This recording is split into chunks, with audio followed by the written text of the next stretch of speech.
All right, we should be live right now. Move over, kids. I've got the microphone way close to my face today, so I can hopefully finally get rid of those problems I was having. I tested it out last night. I was playing Sonic 2 Sega Ages with the wife, and we had the microphone right in our face, and I heard it was a lot better. So big news. We're joined first off by William and David. That's not the big news, but you know what, you guys, it was big news when you guys first started. Now it's just like, you know, it's just the news. Now we're just here. Yeah. Devin is not with us. Surprise, surprise. He's some kind of certification, he told me last night. But the big news of the week should have been Switch sales. The Switch sales are just off the charts for last year. But that was trumped by yesterday's announcement. I gotta say, I'm saddened by yesterday's announcement, but I'm also very pleased with how it was handled. And I'm actually impressed at how the internet is handling it as well. Usually, well, you know, let's just talk about it. So basically what happened was, we were awoken with the bad news from the developmental whatever of Nintendo. Metroid, not canceled, but delayed indefinitely. David, do you have any thoughts on that? It's a big surprise. I think that was like the first thing I saw in the morning. I kind of saw it coming. I mean, it was because I mean, think about when they announced it, it was just a splash page with the logo, nothing else. And considering the last Metroid was more than now 11 years ago, I didn't see them having really anything. And then with the partnership of Bandai Namco for the development of the game, it just felt off, you know. And they didn't mention Retro Studios.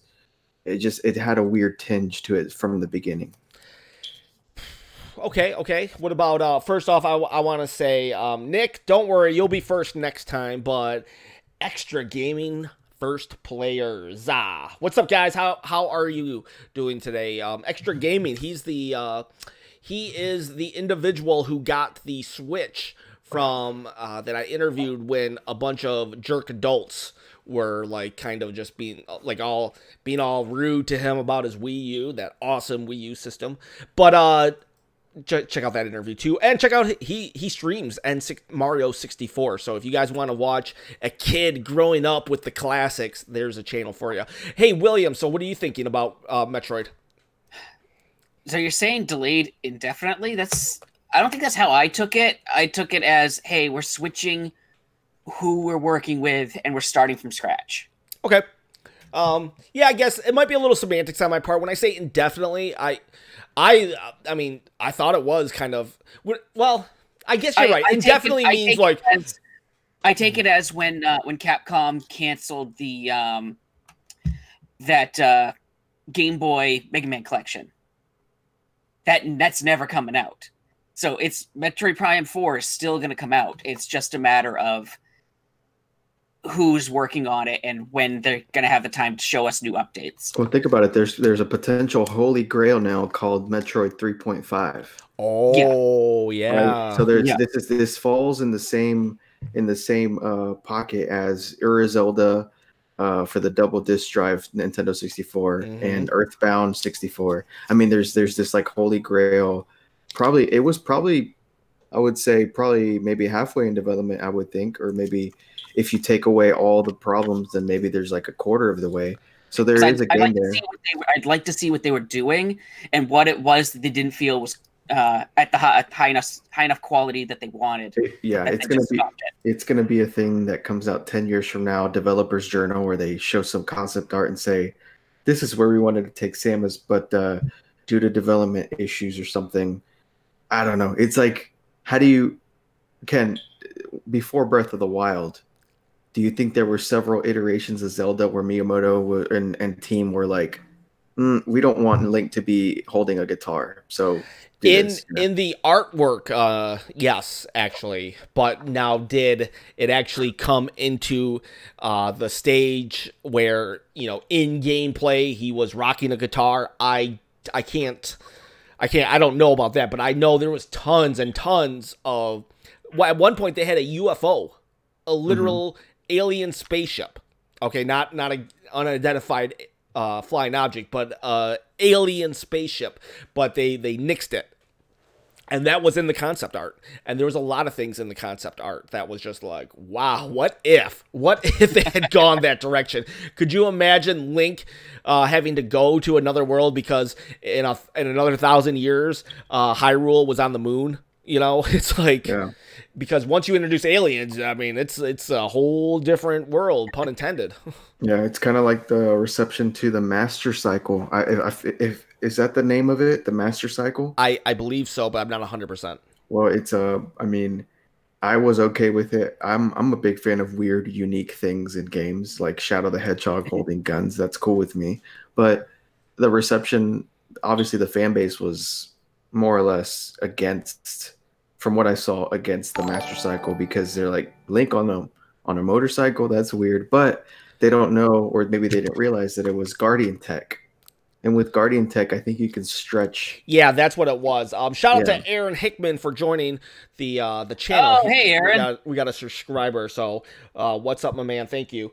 I think because technology, technically, the producers of Zelda said this was the first with technology. And I don't necessarily... It depends on how you look at it, because, I mean, you could say that thing that Link was spinning on in Twilight Princess, you know, that's kind of like technology. But, yeah, with the Guardian Tech and whatnot, that allows for the Master Cycle. It would be different if they're just like a combustible engine, you know, because then it's like, why don't they have cars and stuff like that? But with the Guardian Tech, there's a lot of unanswered questions. They kind of loopholed their way out of it by just saying, oh, it was 1,000 years ago and no one really remembers. We just dug these up. You know, it's like, wait, where's the blueprints to all these things? Why aren't...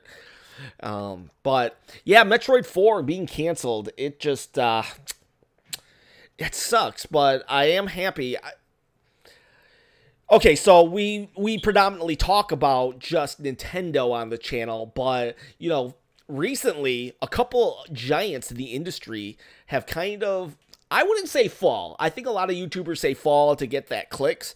I think they stumbled, though, pretty, you know, like Bethesda stumbling with Fallout 76 and Blizzard, Activision, stumbling with Diablo M and the presentation of Diablo Mobile and then their reaction to it. Don't you guys have phones? And... Nintendo seemed to really learn from those two things, and I think they set a new standard on how you have to deliver news, because everybody will point back to this Metroid 4 video, and could you imagine if they even had dropped this at E3? No, they just, and they didn't try to cover it up, they didn't try to do anything, they just were like, yeah, it's a bad game, we have to start over. Millions of dollars gone. What I thought it was first, I don't know if you guys follow, if you're subscribed to Nintendo on YouTube, but they posted a video for Piranha Plant DLC a couple days ago, and it's just like what you have to do to properly download the character off the eShop, and you know, trying to like walk you through the ropes to so that you can get the character before the 31st, and I thought it was something like that for Metroid Prime in the form of like, this is our lineup. Well, keep an eye out for our lineup. And whenever it showed a developer, I was like, well, okay. I couldn't understand anything. I had the Japanese version, no subtitles, and I was like, oh, cool. We're gonna get some gameplay, or maybe just kind of like a CG trailer. Mm-hmm. And it was none of that. So yeah, I wonder if this is why one more reason why I joke around a lot about it, and I've actually got a lot of traction from my channel about that, the lack of Nintendo Direct in January. And I'm starting to wonder if these rumors actually did turn out to be, they were true, but the Metroid bombshell. And this was a last minute. It was Mr. What's his name? The new president, Fuinaki or something. I apologize. I'm not trying to make fun of the name. I just don't know it. I should just not say names if I don't know. I can never remember how to pronounce Japanese names. Furukawa. Furukawa? Yeah. Okay, so I wonder if the president Furukawa is, you know, it was just like, he did one of these. Like, 3 people are standing behind him, and him, Miyamoto, are just like this. And then the video ends. The trailer ends of Metroid 4. and Miyamoto just like this. Walks away. And goes, "No, sir, I don't like it." Yeah. No, sir. Don't like it. That's even better. That's even better. And they were just like, cancel it. Shut it down. Shut it down. Yeah. I mean, I wonder now that Retro is working on it, if they want to up the level of staff, you know, I wonder if Nintendo wants to allocate a lot of resource and money to that developer. And I say that developer because it's been a minute since we've had a retro Metroid game. Yeah. The rumor mill is that Retro approached Nintendo with something, so that maybe that also had something in play where they were approached and they were like, yeah, we could do it better than what's happening here. And then when they did see their stuff, it's just amazing that Nintendo, because here's the thing, Nintendo could have released a total bomb in Metroid 4 and people would have still bought it. Mm-hmm. Some people would have still liked it. I mean, people like Sharknado, and people like Other M. Yeah, people like Other M, and I actually have never played Other M, so I can't really speak too much on it. I liked the play style of it. I know people have problems with the story direction of it, but I liked the gameplay of it. Yeah, and so people would have liked it. People would have bought it.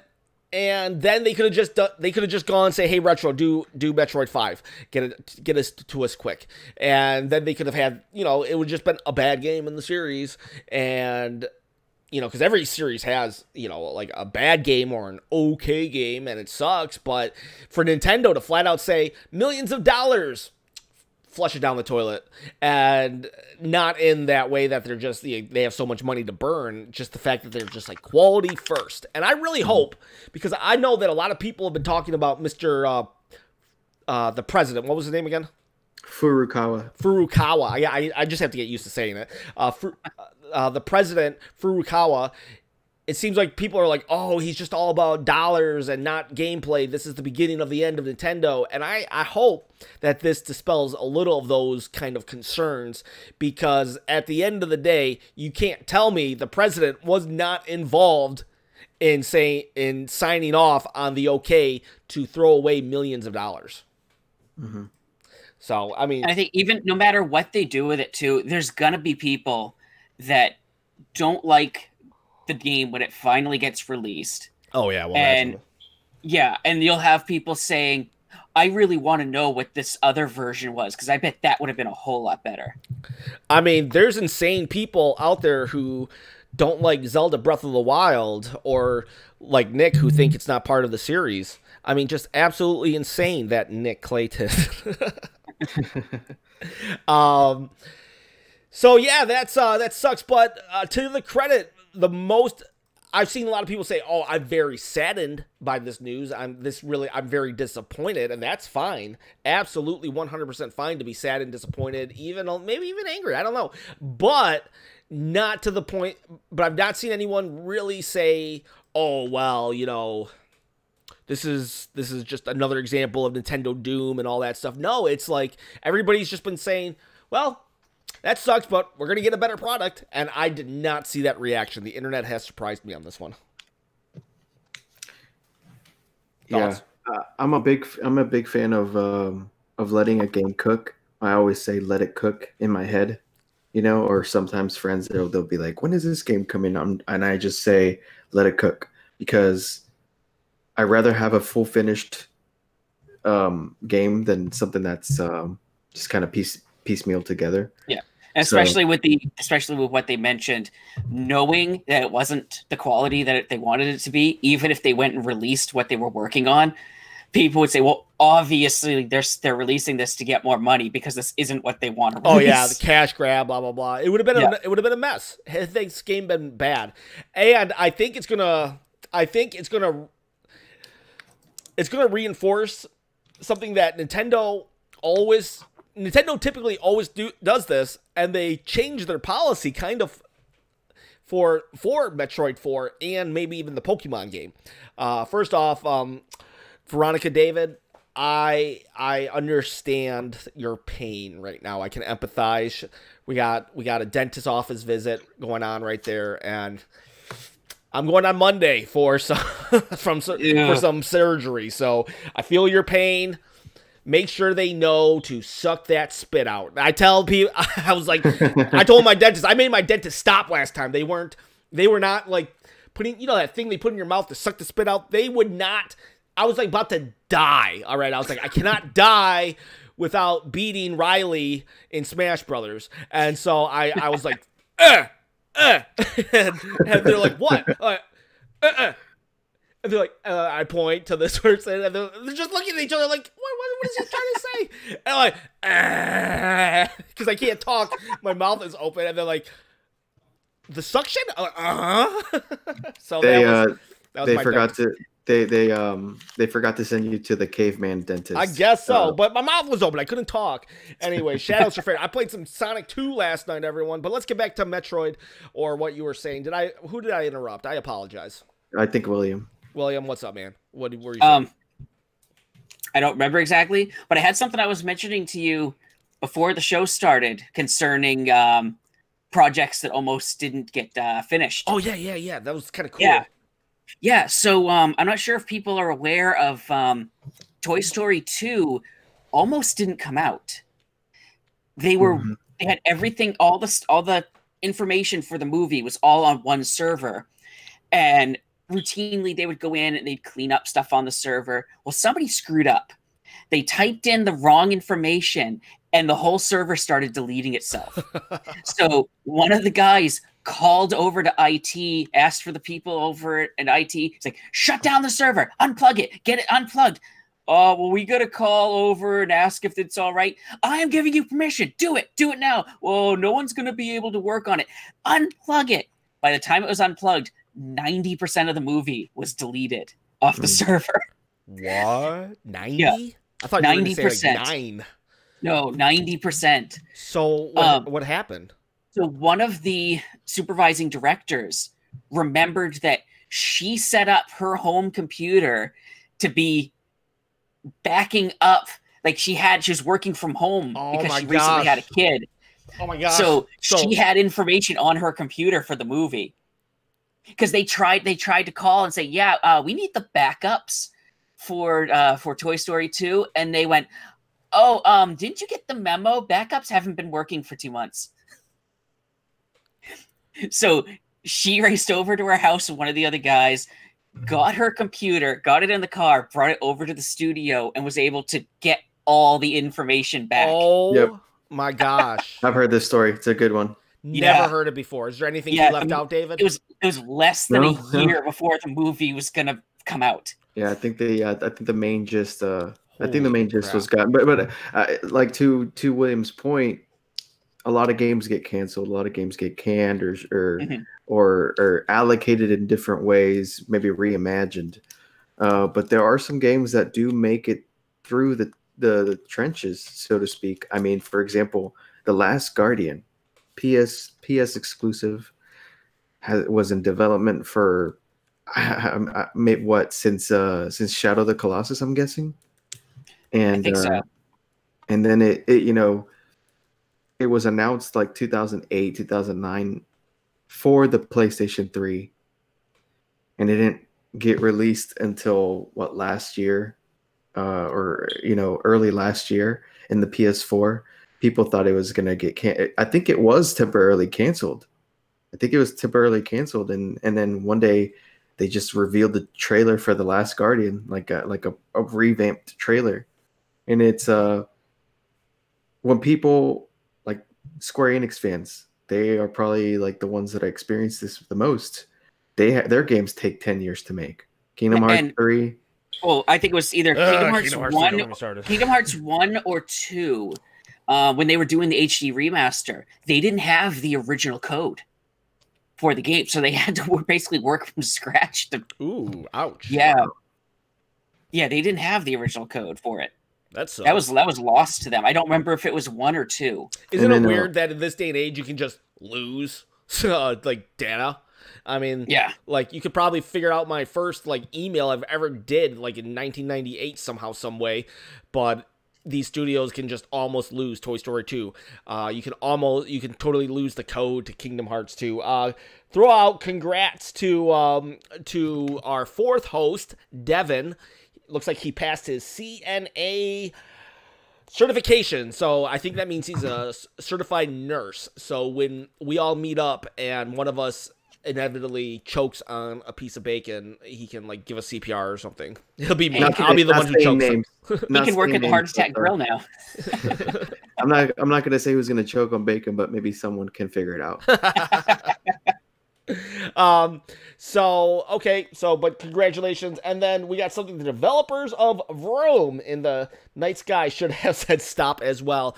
And Fallout 76, apparently I have not played Fallout 76, so I can't really. I haven't even played it either. I haven't picked it but up. It seems like that should have been a stop. And the PlayStation Classic, that should have been a stop. Nintendo set a high bar this time by just coming up, looking us in the eye. No music, no nothing. We're sorry, guys. Something went wrong. We'll get back to you. I said indefinitely. Maybe, I guess I could see why being delayed indefinitely kind of gives it a wrong connotation now that you mentioned it, William. So I guess delayed until further notice, maybe? I don't know. Well, it sounds like they're working on it. They said they're going to be working with Retro Studios, so. Well, remember, William, I'm not sure what Versus game it was off of. Maybe, was it 7 Versus or something? Okay, so let me start over. Final Fantasy 15 was originally what game? That was Versus 13. Versus 13. So it was more or less in the same universe as the game, correct? Yeah, and I think they changed the universe completely. Yeah, that's when they came out in like E3 of 2013 or 14 and said they just rebranded. They just said this is just going to be Final Fantasy 15 because, first of all, there's the confusion of the Versus games where it's like, casual fans are like, what is this, right? And I'm confused with all the Final Fantasy type stuff. There's like, there's tactics, there's versus, there's this, there's that. Which one's only online? Wait a second. This is a 11 and 14. This is a rhythm game? What's this rhythm game? And why am I a chicken in this one? Or I'm going through. And Ken, that rhythm game, awesome. Yeah, but it's just like, I'm not even joking. I am confused. And like. There's an arcade version of it too. Like with the Mario games, yeah, this one has go-karts. This one has tennis. It's just like, I know. Yeah. Oh, and Ken, I may possibly have a fourth temporary host for today. Oh, yeah? Who's that? Aaron in the chat. Aaron, send him a link. You got him a link? Come on board, Aaron. He's looking at setting up right now. All right, cool. The more, the merrier. Aaron, just know that this is a PG show. Yeah.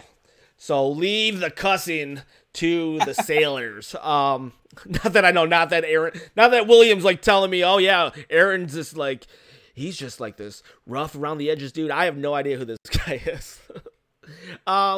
Okay. We have Vroom is the spiritual successor of Superman 64. Did anyone ever play Superman 64? I hear all these bad things about Superman 64. It's such a cheap game now that I'm surprised I don't have it in the collection. It's just I don't think I've seen a copy to be able to pick it up. That game is so bad that it's probably like sought after, How bad is it? I've seen the trailers, and I would play it. And then we have Extra Gamer saying, hopefully the N64 Classic is not delayed. If I were to put money on it, I think the PlayStation 1 Classic came out because when they found out that the N64 Classic wasn't coming out, they were like, this year, it has to be this year. Get it out, get it out, get it out. And I bet the N64 Classic comes out 2019. But I wonder if they'll put it out because they have the delay with Metroid 4. Yeah, I don't know. I'm more curious about how they're gonna package the controller. The controller wasn't exactly a small footprint like the SNES or NES. Yeah, that's probably the big holdup. How do you do that? I think they would make a better quality version. It wouldn't look exactly like the other one, like the way the analog goes into the controller itself. I think they'll have to change that. Yeah, that'll be something that they'll fix. More akin to like a GameCube or Wii iteration where it's like on the nunchuck, that type of analog stick. I would think something that's a little bit more user friendly, because as much as I love the N64, it's my favorite system of all time. The analog it cramp up your finger. I like the controller design. I think it's really unique. I know. And if they put a Mario Party game on there, they're going to have to do something about that analog. Yeah, that's the problem. It was the first control. 007, Mario Kart 64, Smash Brothers, and Mario Party 1, 2, 3. Those are 4-player games. I'm sorry, you don't play with 4 players. It's not even worth it. Yeah, and it's they have to take a note from PlayStation Classic, because the PlayStation Classic, there was a good chunk of games that should have been on there, like Symphony of the Night, and it wasn't. And the N64, if it shows up without rare games in any way, it's just not. I feel like it's gonna be that same PS1 Classic vibe. It's gonna be like something's missing here. Like, how are you gonna put an N64 Classic out without GoldenEye, without Perfect Dark, Banjo-Kazooie? I'm just curious how you could make that. And I think with the PS1 Classic, you're mentioning that with Konami releasing Symphony of the Night as a digital download, and it has the revised version of that Dracula speech, like it's got the PSP rewritten stuff. It doesn't have the original PS1, die monster, you don't belong in this world. It doesn't have that. To put that version onto the PS1 Classic, that probably would have sold more. Because people well, I don't want this digital version that has the revised speech. I want the original speech. I want that PS1 Classic. Yeah, unfortunately, that one, it was just doomed, because the fanboys were kind of like, PlayStation has been around long enough that they have some of the toxic fanboys that, maybe some Nintendo might have, and they messed up too. Like, they just messed up. It was just like there was something they could judge it by. Had the NES Classic not come out and was perfect, and then followed up by another perfect SNES Classic, then if the PlayStation 1 Classic had been first, then maybe it would have been awesome. But because there was a standard,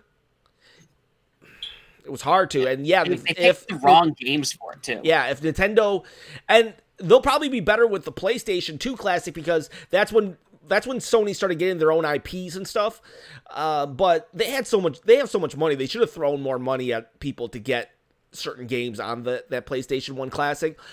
Yeah. But the N64, the real drawback is, like, what's kind of a rare game that could be put on it, unless you were talking about the studio rare. Were you talking about the studio rare, or were you talking about, like, hard to find games, David? Rareware. So okay. So definitely the rare lineup of games. But yeah, I mean, there's a lot of N64 games that are hard to find that you could probably put on there and maybe decrease in value a little bit. Man, we need to get 60 Formula on here. Maybe next week or something we can get 60 on and talk about N64 before he tells us we're wasting our money. If they were going to release it, if they really wanted to put something special on a 64, you're gonna say it. Are you gonna say it? What would it be? What game would it be? I think Clay Fighter 63 and a third. I was not gonna. I was gonna say Yeah. Yep. That's actually not what I was going to suggest, but you're right. That would be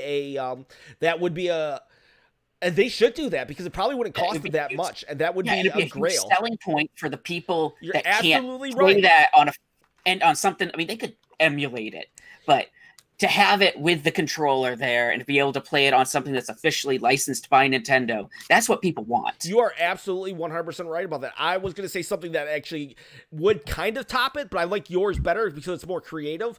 Mine's kind of like, oh yeah, duh. But yours... And there's a Bomberman game too that I think could be... Oh yeah, great to put on Bomberman there. would be good if they can figure out that 4-controller scheme. But with Clay Fighter 64 and a half, David, why don't you tell us what that game is? It's I think it was a Blockbuster exclusive back in the 90s, and I think it had something to do with the drawing. You would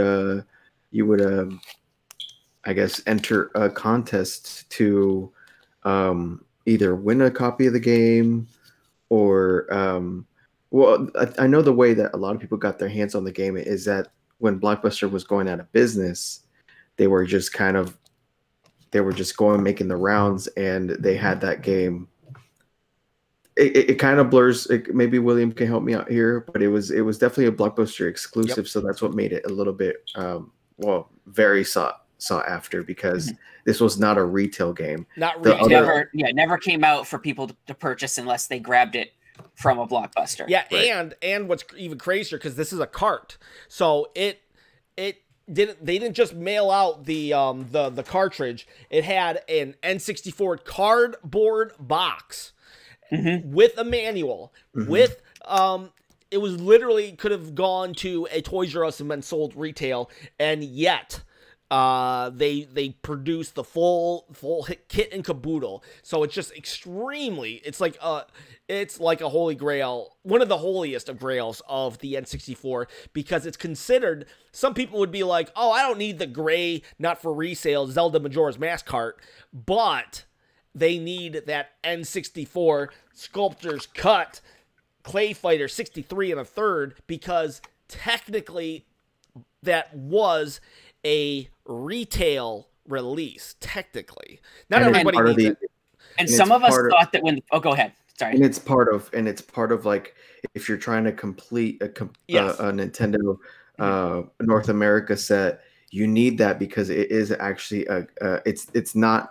it is not for resale. It is not something that you don't need to complete the set. It is something because it was actually an official game. So and it's not even a variant. It's not even a variant. It's like Lego Jurassic Park with Dr. Wu. If you want to complete a Wii U North American collection, you don't need this guy, because you can get the base game without the figure. But the fact that this right here has a figure, it separates it into a different category where it's like maybe big box or rarities. Yeah, variant, big box, holy grail. Depends on what kind of collector you are. But to have the full set, you have to have that 63 and a third. But you can ask JR if he's in here. I mean, the Wii U guys are a whole different breed, and in a good way. They're very open and very I love nice. Wii U collectors. I love Wii U collectors. And I like that they embrace the weird stuff and the weird bundles, like the Skylanders stuff. There's like a color bundle, color yourself bundle that you can like color with crayons. And there's also a dark Swap Force bundle, which is pretty hard to find. There's also I think a Trap Team bundle, holiday bundle, that was only available at Walmart. That's actually also hard to find. The Dark Edition Swamp bundle is the hardest of the Dark Editions, and I actually had those too. And the Color Me bundle. That was I thought it was a Toys R Us exclusive, but it turns out that it was Toys R Us, and I actually bought one on Amazon. So I don't know if Amazon just had them because Toys R Us was getting rid of stock, or if it was a third-party seller or whatever. But I collected Wii U. I was I was like 5 away from a complete collection, and I just dove headfirst into Zelda. and I started selling and trading my Wii U collection. So I know a lot about the Wii U and all that stuff. And yeah, those are the best collectors that I have found, because I don't know if it's just because it's so new or if it's just because that was the Wii U had the hardcore Nintendo fan base only, and I had the opportunity to get one of the displays for the Wii U. Yeah, the ones that were at GameStop and stuff like that. Yeah, I was offered one of the displays minus the system, but I just have no room to. Oh, dang, you're gonna that's the only reason why I didn't take it. Oh man, you're gonna kill some people with that comment. A kiosk, I would have made room. I would have busted down a wall or something. There's still so Ken and I live in Texas, and there's a city called Grapevine, Texas. That's like 20 minutes west of here. And there's still a McDonald's that has an N64 kiosk in there. Oh, there was one of those. What? At one of the McDonald's I worked at temporarily when I was living in New Hampshire. Why? That McDonald's is now gone. And so I don't know. So it's got a slew of games in there. I didn't get a chance to really see all of them. I think they were off at the time, but it's still there. And I'm curious, if you remove all those components and you get to the game, would that most likely be a not for resale copy? I think so. No, really? You think? I would say it's just probably a normal game, because the goal wasn't to give not for resale games. I believe maybe you're right. If it's some sort of multi-cart. Is it some sort of multi-cart? Or each one of them maybe have Nick would know. Hey, Nick, it? Clayton, if you're in the chat right now, Nick actually worked at Toys R Us, and he dealt with not for resale games. He even pulled out a Majora's Mask. I think it was. Do you have Majora's Mask? Not for resale gray cart or Ocarina of Time, Nick? If you're listening, tell us how did they do that? Because were these not for resale games? Were they just completely complete games, or were they demos where you had just maybe the forest temple or the tree, the Dooku tree? I don't know. And because when the GameCube did their demos, usually it's on a kiosk disc and it has like 15 games. But with the N64, it's a cart, so they didn't really do that. So I don't know if these carts were just a couple levels or not. Yeah, and I think one was on, and I think it was like a Cruising USA game. It wasn't Cruising USA. It was I think Cruising San Francisco or World. How far is Grapevine from Houston? I might want to make a trip. Oh my god! Okay, so I was looking up the Nintendo 64 at McDonald's, and I came upon a Reddit from 2 years ago, and the person saying, "Where in Grapevine?" Really? They're talking about specifically the one we're talking about. They must be some holdover or something. Let's see. I'm putting it in the chat. What if it's me asking? Oh, I don't know. I'm putting David, it in the chat right now. You're currently asking your future self in the past where it is. I'm a sucker for time travel, so that's probably. Oh man, don't get me started, please. Don't get me started on time travel. I've spent way too much time of my life thinking about time travel. Nick says it's the complete game minus the save feature. Huh. Interesting. Interesting. The first time I played 64 was at a Toys R Us, and there was a timer, so your game ended after a while. Huh. Which version of the Gray Cart 64 game do you have with Zelda? Was it Majora's Mask or was it Ocarina of Time, Nick? Like my not for resale Gray. Oh, he has Majora's Mask. It's a full game, but not the save feature. Nick, if you ever want to make a trade for that Majora's Mask Gray thing, like, I'll give you my channel for you to just be the new host. I'll give you all the passwords to move over kids if you send me that Gray cart. You'll be the new host, Nick. That's a holy grail among holy grail. Yeah, I remember seeing this post a couple years ago. So and it's the same one that I'm talking about. Okay. Yep. So I see Super Mario 64 there, and then I can't really make out what's on the right here. How far are they away from Houston? I want to go. I would go and be like, so, it's like 25 years later, they're definitely going to, they definitely want to have it. I'm like, the Switch is like the newest system out there. I'll give you a Switch for that kiosk. Yeah, no, so you and I, Ken, are like what, 3.5, 4 hours away from each other? Yeah. So have you been to Dallas? I haven't, no. Ever? Never. I drove through it to move here. Gotcha. I don't know 10 minutes away from my house. I have to GPS like GameStop 4 miles away. I'm like GPS. Oh, dude, I love GameStop, but I had a bad experience yesterday, man. Oh, yeah? It was the last 2 days. So, big Resident Evil fan, right? And how do I say this without it getting confusing? So there's a standard version and there's a deluxe version, yep. right? The deluxe version has the DLC in the form of slips inside the cover, right? Okay. Inside the cover of the box, there's slips where you say, you redeem codes, right? You have like multiple costumes, multiple weapons, etc. I've seen a bunch like that. Yeah. Yeah. Well, let's say you can't get your hands on a deluxe edition with the codes inside. Well, then they just sell you a standard version with the digital code separate, and they call it the deluxe download.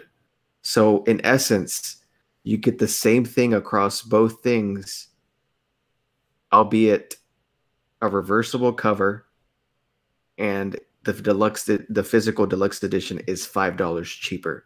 So it pays, if you want the DLC and all the goodies, it pays to get the actual physical version because it has a reversible cover and it's $5 cheaper. Right. Well, I walk in and I go in for the standard version, and he says, "Hey, do you want the deluxe edition?" He says the deluxe download, and I say, "Sure," because I thought that what he was selling me was the deluxe, the actual physical version. But instead, what he was selling me was, since he ran out of copies, he sold me a standard version with the code. Yeah, he should have specified. That's right. That's ridiculous. And when I found out that I didn't have the one with the reversible cover, I went back to return it and I said, "Hey, I'm a collector, so But it was open. No, it was sealed. Okay. It was sealed, and I'm an OCD for little things like reversible covers. Plus, the artwork looked 10 times better. And he said, "Well, we can return the game since you haven't opened it, but the code itself, we can't return these codes." and he said, "This is what you agree to on the pin pad. Is the fact that this is a non-returnable item." And I said, "Look, what I agree on the pin pad 9 times out of 10 is if I want to purchase the game. No one ever discloses with me that I can't return these things." And so he didn't disclose to you that what he was doing was giving you the standard version with the digital content. Right. So what happened? Did you get it returned? So I went and I just spoke to Jacob, which is the guy above him, and luckily he's a lot nicer. And just kind of and keep in mind, I don't flip out. I'm very patient. I'm very easygoing. And I just said, "Hey, Jason, you were here. You heard the exchange when I bought the game. I just want that deluxe version, and I want to give you guys my business still." And he's like, "Yeah, let's see what we can do." And he was actually having trouble. It's a code that Microsoft or Sony they put out there, right? So it's like can get kind of dicey. Mm-hmm. And he actually had to call his district supervisor and to override the code, the fact that I can't return the code. And by the end of the day, I got my $80 back. But it was more or less a hassle. Yeah. And so everyone out there who's going to get Resident Evil 2, if you want the deluxe edition, kind of get on it, because apparently the GameStops are in short supply. And also know that if for any game, if you get a digital code or a digital download thing for 10, 15 bucks, just know that for the most part, it's not returnable. So yeah, it's a pain. I have had to do that a couple times because you have to convince them. There we go. Oh, hey, Aaron. Hey, Aaron.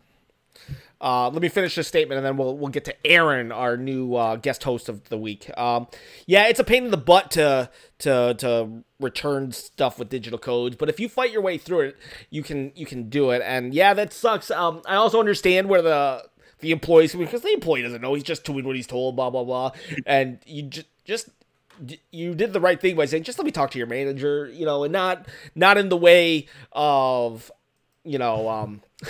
haircut Susie wanting to talk to your manager for no reason, but you just talk to the manager, and a lot of times they can do something that the other person can't. And unfortunately, we just live in a world where a lot of people have abused the system so much that it's kind of like, yeah, sometimes you just have to override it. But it does suck. They should have definitely told you right off the bat. Hey, Aaron, so I don't know who you are. Why don't you tell me a little bit about yourself? Tell the viewers, who are you?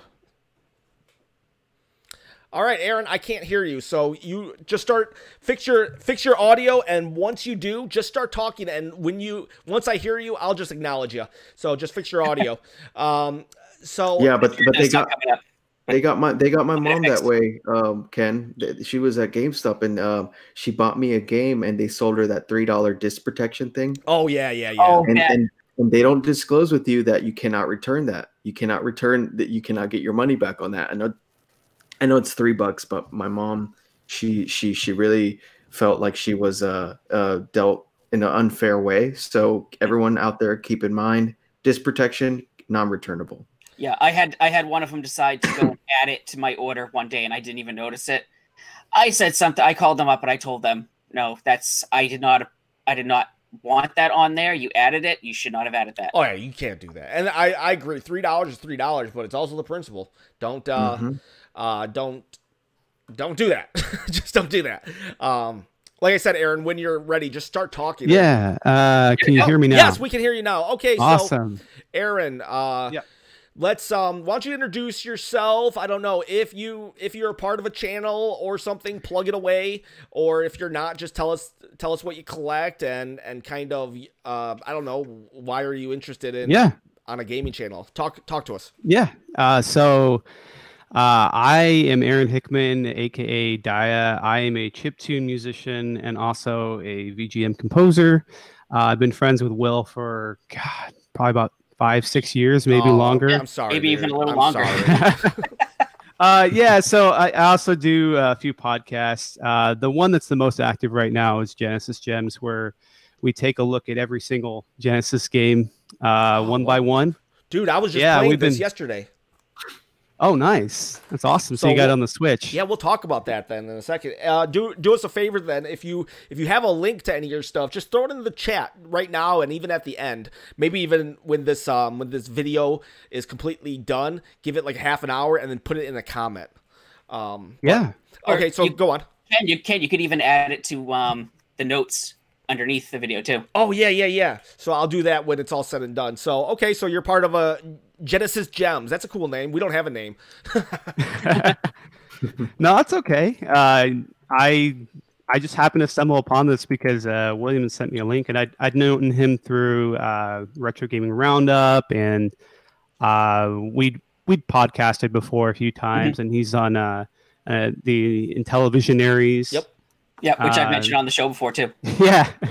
So I've known Will for years. As far as collecting, I've had my peaks and valleys and dips, and I think at my strongest, I had about 400 NES games. I had over 100 SNES and Genesis games. I had a bunch of collections. I also had older siblings, which helped a lot, which meant that I collected all the stuff that they were getting rid of. Yes. And which is great. When you have older siblings, they just like say, "Oh, here you go. You can just have the rest of my stuff." I did that with my Game Boy to my nephews, and then I was like, "Can I get it back? Because you guys don't use it anymore." And then they're like, "Yeah, how much are these going for?" I'm like, "Crap, I trained them well." Oh no. Yeah, my brother has the long box PS1 copies of the original Resident Evil and Darkstalkers from when we first originally got our PS1. Hey, Well, Aaron, if yeah, you're yes. if you're the younger brother, were you always Tails or Luigi? Are they your favorites? Oh, yeah. You know what? Or like Scrappy Doo. Yeah. I always felt like the kid tagging along with his older brothers. I was always the last to get picked as far as like who got to play the games, because it wasn't like, oh, everyone has a console to play on. You had your one system in front of your one TV, and you had to take turns. And then when I would get my turn, it would be like they would taunt me and try to get me to die, so it would be their turn. And so it would just be like, die, die, die, apples in the sky. It would be just like stupid stuff like that. Or like, hey, Aaron, better, hey. yeah, you're going to get a free man if you jump in that hole. Little did they know that Donkey Kong Country would come out, and that was literally a thing. So you would jump in a hole sometimes in Donkey Kong Country, and you would find a hidden secret barrel or something. And you're like, thanks, bro. Thanks a lot. Okay. It would happen. Well, cool. Well, thank you, Aaron, for joining us today. I want to jump back to something I forgot. I wanted to say earlier. I just forgot. I blanked on it. The game that I was going to say needs to be on the N64 Classic in order to really make it stand out. I would say Mother's. Could you imagine Mother 64? Kind of they do a Star Fox 2 type thing. That was the one I was going to say, but I think yours, William, of Clay Fighters would be more likely, and also it wouldn't have the same effect, but it would have that, kind of that same effect. But Mother 64, that would just be a blockbuster. I wonder how much was actually finished on it, though, is the only thing. Well, it got out it got out for, did it get out of the Game Boy Advance over there or something? Yeah, Game Boy Advance, and then it got a fan translation eventually over here. And that fan translation is so good that I think Nintendo could actually use that as the official translation if they wanted. Yeah, I've got copy right here. It's a fan copy. I have never played it. I don't know too much about it. I haven't had a chance to play it. David is a big Sonic fan, and I played Sonic 2 last night, and your Genesis Gems. What do you guys think is the best Sonic game on the all the way up to the Sega CD, I guess? What would you say? A lot of people say it's Sonic 2. Is that it? Because I'll say I'm for Sonic 2. Sonic 2 is I think it's just what you grew up with, to be honest, between Sonic 2 and Sonic 3 and Knuckles. Yeah. For me, Sonic 2 was like the first Sonic game that really grabbed me. Sonic 1 was great, but Sonic 2 I think took it to the next level with level design, bonus stages. The music was consistently good in that game. And I thought it had the best feel of the games. And then Sonic CD for me probably had the best music overall.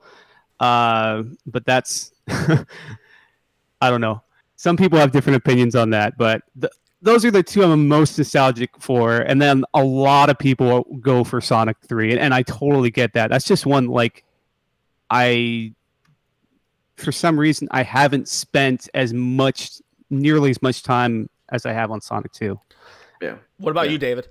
I kind of see Sonic 2 as like the Street Fighter 2 of the series, where a lot of people jumped in at that point. Oh, okay.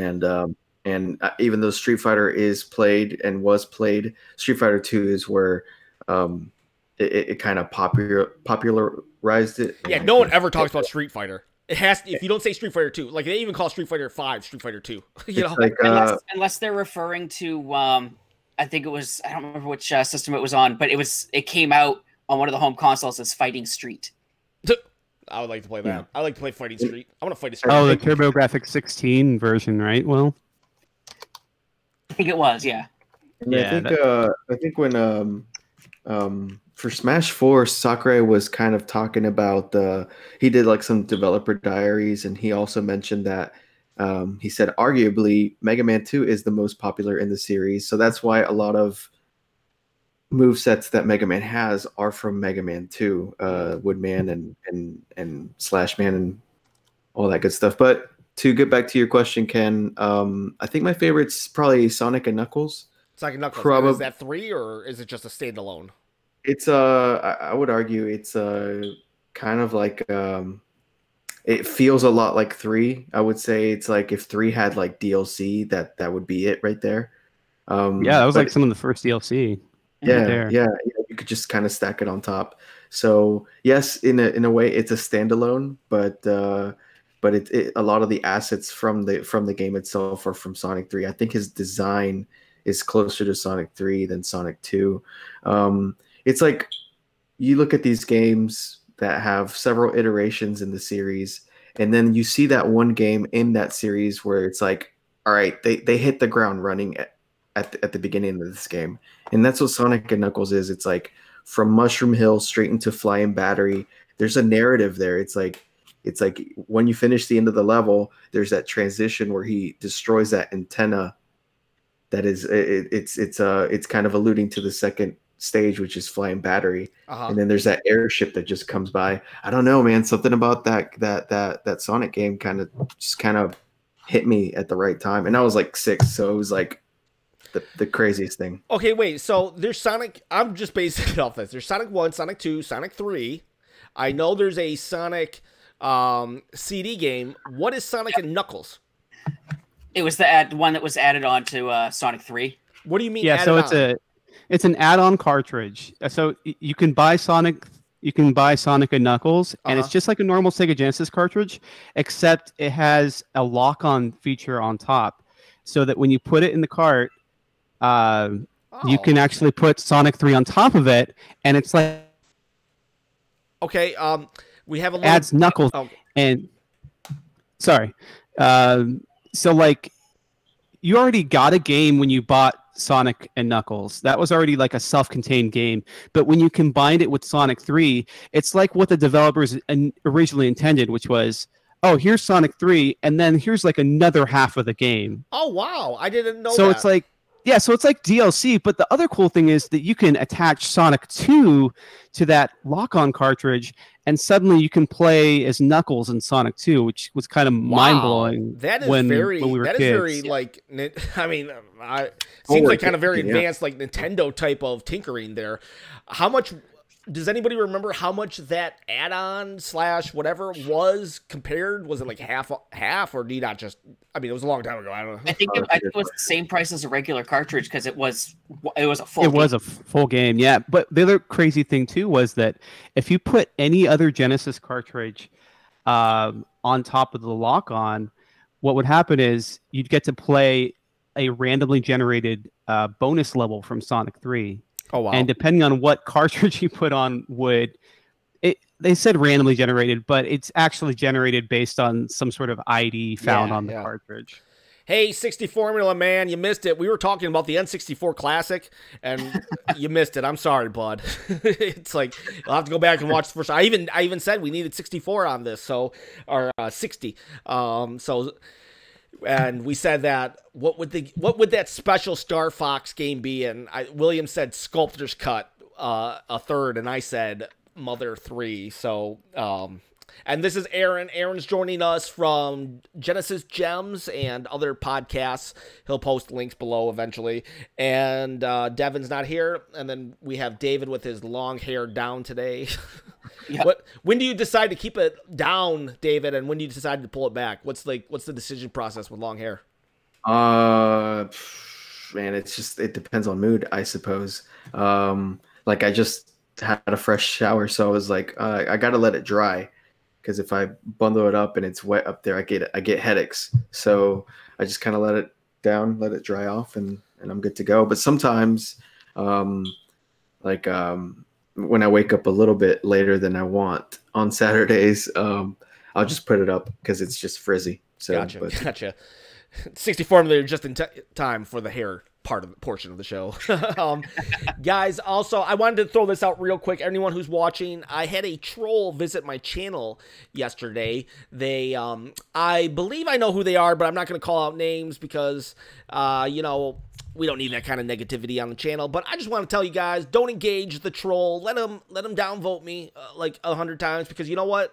Every time he downvotes me, that's an extra click on my channel. It sucks to get clicks that way, but when you feed a troll, they just come back stronger. So you just ignore them. I'll handle it. Every once in a while, I like to poke a troll just for fun. It amuses me. But don't worry, I'm not really offended. I don't even care. I might even say I'm offended on the chat, but I'm not offended. You know, let that person do it. They want to be a jerk. I have some trolls.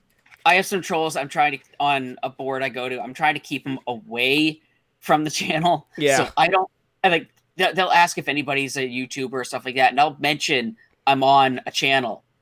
I won't tell them what it is. If they ask me what it is, I'm like, I'm not giving that information out on this board.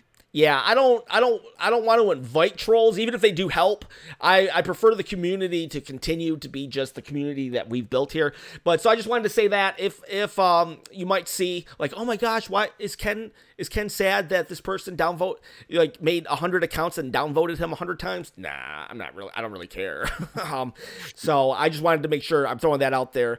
Now let's talk the Nintendo Switch sales. Can you believe it? Nintendo Switch, with their horrible game lineup of 2018 and their obnoxious target of 20 million, how in the world did they are the #1 selling console of 2018? Any thoughts on that, guys? William, why don't you start us off, then we'll go David, then we'll go Aaron. Yeah, pretty much people wanted what was released is what it comes down to it. You know, people saw the games that were coming out and said, you know what? I want to get that game. I'm going to pick up the Switch. And there were probably even people that were like, hey, I've played this game before, but it's coming out on a system I can take with me other places. I'm going to pick it up on that system. I'm going to get that system. So that's basically what it comes down to. I mean, I feel it had to have sold more than the Xbox One, because they're not putting a lot out except for the multi-console stuff. Yeah, I could see the Xbox like gangbusters the next edition of the war, because they've bought IPs up left and right in studios. But right now, yeah, Xbox is going to be the loser this time around, and Nintendo. I really don't count winners or losers. It's like, this is what each one sold, and that's it. I count winners and losers. I know. Yeah, I don't count winners and losers. Even back in the Nintendo and Genesis days with the console war there, and farther back, the Atari and Intellivision, I didn't really see that as much. Oh, wow. I'm sorry, Aaron, but for me, I'm like, Nintendo won, Genesis, bang bang. Yeah, no, it's. Hey, I like both. I don't care. Yeah, I'm a pacifist, man. Like when my friends, I'm a warhawk. Bring it on. And when my friends were arguing about Mario versus Sonic at the cafeteria room when we were kids, it's like, why not both? You know, let's just be friends. And 15, 17 years later, they're shaking hands in Rio. So it's like, you know, I guess it comes around full circle. Mm-hmm. Well, yeah, I mean, we're shaking hands with the Japanese right now, but we still beat them in World War II, guys. Oh, we're going there? Okay. I'm Asian. I'm allowed to. I'm Asian. For some reason, I was thinking we were talking about like why can't we just be friends in the cafeteria? And it reminded me of that scene in Billy Madison where he's like trying to talk with these kids about Donkey Kong, and the kid's like, Donkey Kong sucks. It's all about Mortal Kombat. Oh my gosh, I would. I watched that movie last week, and I remember that scene where he says that. It's just. I also remember where he threw dodgeballs at kids' faces the entire time too. That was. I sometimes compare console wars to the shampoo and conditioner. Shampoo is better. Conditioner. It's all about the. David, what are your thoughts? Let's get back to hair. Shampoo or conditioner, David? Well, today I had a brand new bottle of conditioner, so I got to go with conditioner today. Okay. Nice. Conditioner and Sonic. EPS 5000 asks, what's our favorite Mario sports game? I got to say, for me, I got to say soccer. I mean, unless it's Mario Kart. If Mario Kart counts, then that. But if I'm not counting that, then I'd have to say soccer, just because Waluigi does the DX crotch chop. I love that. I love that. My cousins and I love that game. It's Super Mario Strikers, man. I think it needs another iteration. I really do. The Switch would be perfect. All right, Aaron. Yeah. You got a favorite Yep. Mario sports game? God, I don't know why this popped in my head, but most people will not pick this. But NES Open Tournament Golf on the NES Oh, Okay. okay. Nice. is like an OG pick for me because it was like the very first really good Nintendo sports game, I There thought. you go. Okay. All right. I really liked Mario Golf Toadstool Tour for the GameCube. Yep. Good GameCube. choice. Okay. I know there was one on N64 too, but it seems like the GameCube kind of just was like it just improved upon all N64 ideas. It was just like, this is what we really wanted to do, but we could only do it like this. Switch sales. David, what about you? What did you have to think about, like how the Switch managed to really just, I mean, gosh, you know that Smash Brothers was like one of the best-selling games of last year. It was like number 5 on the list, and that was up against like Red Dead and all this stuff. But they only had 3 weeks, only 3 weeks to become number 5 best-selling. That's pretty like dang. And it was a best-selling Switch game, right? No, I'm talking. It was the best-selling Switch game, but I'm talking best-selling across the board. I saw that MPD report too, where it was number 5, and the only thing above it was like God of War, Spider-Man, Red Dead, and a couple other things. But that's impressive, man. I mean, yeah, because those games have been out all year long, you know. Yeah, and Smash had 3.5 weeks to make up all that lost time. That's crazy. Yeah, I compare it to movies. You know, you got right now, like all the superhero movies are big right now. You know, the big AAA games can be compared to all those movies that the geeks are going to in the theaters. But if there was a Twilight movie that came out last year, that would have huge sales because there's people that aren't into the other movies that are going to go to Twilight. Plus, you got the overlap. There's going to be people that like both. And that's how I see it. It's just a matter of, there's a lot of people who like that series and they went for it. So are we the Twilight fans then in this scenario? Because I take offense to that. It could in comparison, but yeah, I don't like Twilight. I'm like half in, half out on Smash Brothers, and I think it's just because. Ooh, that's interesting. We don't have a half out. We're all in here. So tell us your perspective. I think it's just because the only one I ever owned was on the Wii, which is kind of like the black sheep of the series. Yeah. Or maybe the first game, but it's a great series. I think what Nintendo's done with it is awesome, and I love from like a composer standpoint, I love all of like the top tier composers they brought in to do remixes. Hang on one second. Like correction. Yeah. Spider-Man was number 6. Thanks, Loki, for that. Okay, continue. Oh, that's okay. So like my perspective is probably a little weird. Like I like fighting games. I like Street Fighter. I like Mortal Kombat. I even like Smash, but I don't love Smash. I think it's just because I haven't devoted enough time to it. And by the time I started playing it, I was married at the time.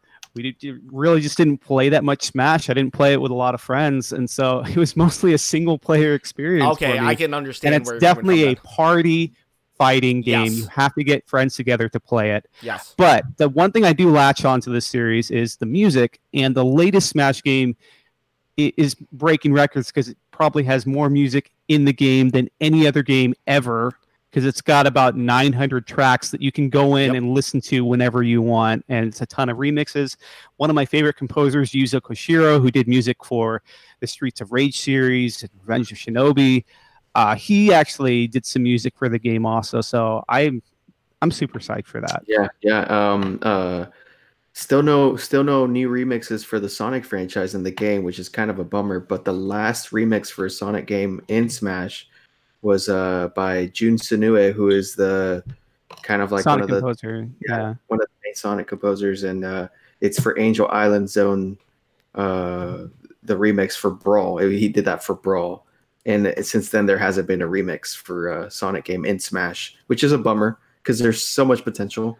But yeah, like you said, there's a lot of good stuff in there. I think they bring in who's the guy who did Jet Set Radio and Sonic Rush? Oh, I know which composer you're talking about. He starts with an H. Yeah, I know which composer it is. Hideki. I can't remember his last name right now, but I know exactly who you're talking about. He actually was brought in since Brawl, and he did a couple remixes of, and I don't know if you checked out Jun Senua's remix of Mega Man 2. I think it's Airman Stage or something, but it's really Does it sound like Mega Man mixed with Crush 40? Yep. Exactly what it is. Yep. And I'm in. And if you don't know what Crush 40 is, that was basically his house band to make the music for Sonic Adventure and so on and so forth. Yeah. It's kind of they still play at the kind of the Sonic Sega conventions that happen like once a year, I think. That's cool. That's cool. I went into oh, go ahead. Sorry. No, sorry. I was just gonna say I think the front man has like kind of like a Guy Fieri kind of persona, because he's just out there. He's probably in his mid-40s and he's still rocking out like to a bunch of teenagers. But does he have frosted tips in his hair? That I don't know. Disqualified him then if he doesn't. Right. But no, I was gonna say that there's a little convenience store in New England. I don't know how far out it goes. Called Cumberland Farms, and I went in there one night, like 1 o'clock in the morning, and the person behind the counter had music playing over the speakers. He had Crush 40 playing. I don't even know. I just listened to like Talk FM. Hey, now it's all about that City Escape. It's like the first level of Sonic Adventure 2. I don't love the whole game, but the first level is like one of the best first levels of any game ever. And part of it is that music that plays. It's just like this really awesome. It's perfect because if you look at the time, I mean, as Americans, you had. Well, I was in 4th grade, and so at that time, everyone was talking about like Blink-182 and Good Charlotte and that type of music genre, right? And so for us kids, that pop was punk, yeah. It was just kind of like it was like crack for us, man. Like that came on. You had this like don't do crack, kids. Don't do crack. You had Sonic on like a piece of metal from the helicopter, and he turns it into like. He's pretty much like snowboarding in the city, so it's just it's a fever dream. Okay, so I've still got a couple questions about Smash Brothers for Aaron, but something popped in my head. But William, were you trying to get in and say something? Oh, I just put it in there. Since we were mentioning City Escape, there is a change.org petition to get the national anthem changed to City Escape. Yep, I bet that has about 10 signatures. And it had 15,972. Nice. Not bad, internet. I just posted it in the chat there. Yeah, I'll consider signing. I'll consider it. I gotta see the arguments. Okay, so guys, it's no longer going. Oh, dang it. We had our chance, people. I played the Sega Genesis Classic. I'll tell you what, if they had put this on an emulator, I think Sega would have had a good emulator. Like a Genesis Classic, because wow, even the menu was superb. It was so cool. Well, the problem is they worked with At Games to put one out. Yeah, they should have done that. The only two good systems that At Games has really released were the ColecoVision and Intellivision flashbacks. Yeah, well, that says something coming from you with the television. But anyways, it was like, it's like you have an old school TV, you have posters on the wall in your room, and then you just kind of like first person look over here, and then there's like a bookshelf full of 51 games, and you just pick what you want. You put the cart in. It was so cool. And so me and my wife played Sonic growing up, and I played Mario. And to me, it just looked like all the boards were just like kind of the same. Like I couldn't really like what's different with these boards. Did anybody like from the other side, if you were a Genesis, did you kind of think that of Mario games too? Like all the boards, they just look the same, except for, obviously when it gets different, the pinball board is different than the first board, but I just felt that every pinball board looked the exact same. Is that the same with Mario though? Do people think, oh yeah, all the Mario games look the same? I'm sure with Mario, if you look at a picture of one of the games, there are certain levels in that where you're not quite sure which level you're looking at.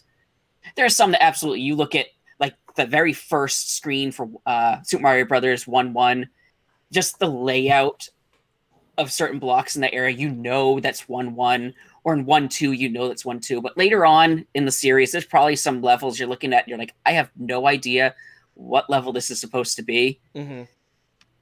Gotcha. What about you, David? What do you think? From what I thought back then, or from what I think from what you now? thought back then, or is that just me thinking that now? Because back then maybe I would have been totally different. Just I could not. I was just like, did we just beat the board, or are we still on the same board? You know. I mean, I kind of knew that if I was playing a Mario game, I kind of knew what I was in for. I kind of knew that it was a platformer. So and like I said a few times in the past, I'm a sucker for platforms, probably because of Mario games. And so, yeah, I actually would hear people say things like that, where, you know, these games blend together, or they look the same, or you only do one thing and that's jump, right? But I don't know. I guess I appreciated things a little bit differently, if that answers your question. So I never thought that they all looked the same or bled together. All right, Aaron, I don't know. Yeah. What about you? What do you think? So I have that unique perspective of having older siblings and having both consoles at the same time. We had the Super Nintendo, we had the Sega Genesis, we had stuff like Sonic, and we had Super Mario World to compare in real time at the same time. I never knew anybody that had both. Back in the day, it was rare to have two consoles. We had that. Had both. Yeah, and it was a rare thing. It wasn't like we were rich or anything, far from it. But, you know, when you have older siblings that work, they're like, oh, okay, hey, we brought home a console. And then, you know, we get something for Christmas. So my perspective is it's kind of like Netflix now, where you're able to, like, just play things back to back to back. And that's part of why they blend together. Like in Netflix, you can watch a whole series right then and there. And so it kind of blends together. And I think that's the problem.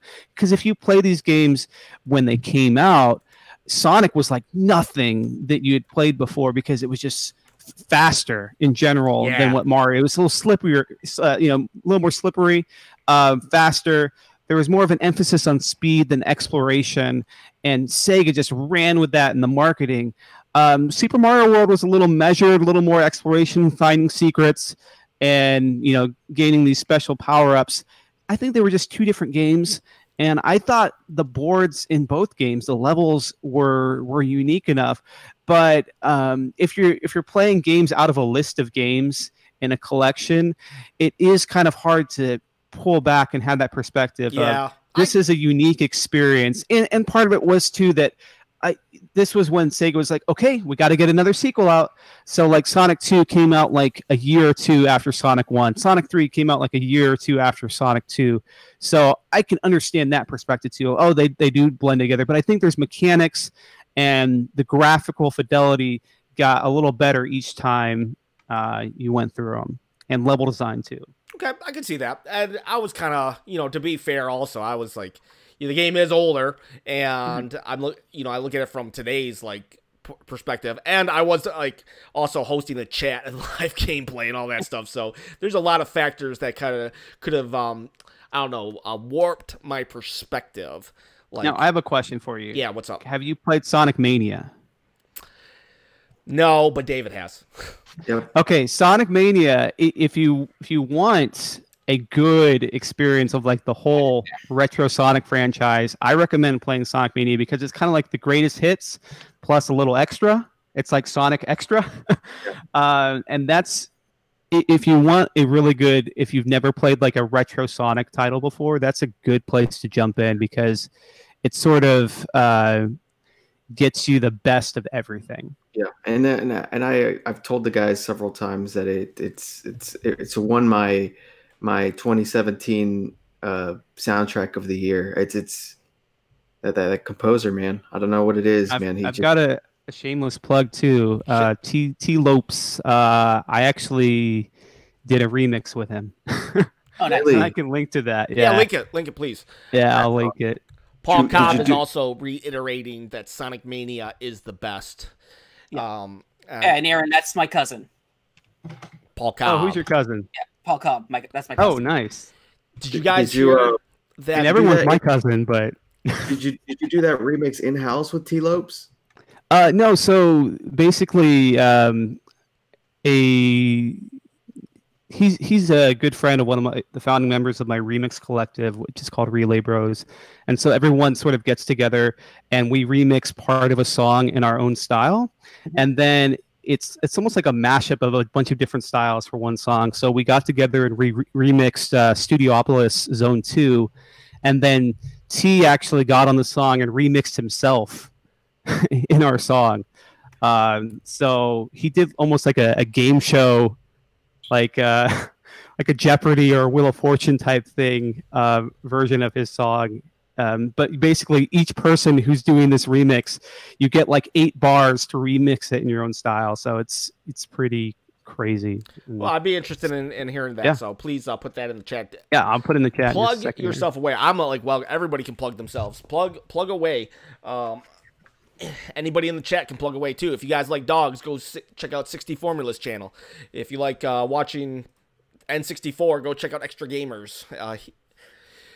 Okay, so also something happening this week is, or not this week, soon. Actually, yeah, this week. WiiWare, it officially closes. The Nintendo Wii eShop is gone forever after this week, and I don't know if any of you guys know about it or whatever. You can't buy it, you can't purchase anything, but last year they said this is the last day you can buy anything, and I'll tell you what I did. I went and bought $50 of eShop money on the Wii, and I haven't spent it. I spent $10 on, I think, Smash Brothers 64, and then I have $40 left to spend. Does anybody have any recommendations what I should spend my $40 in Wii, not Wii U, WiiWare?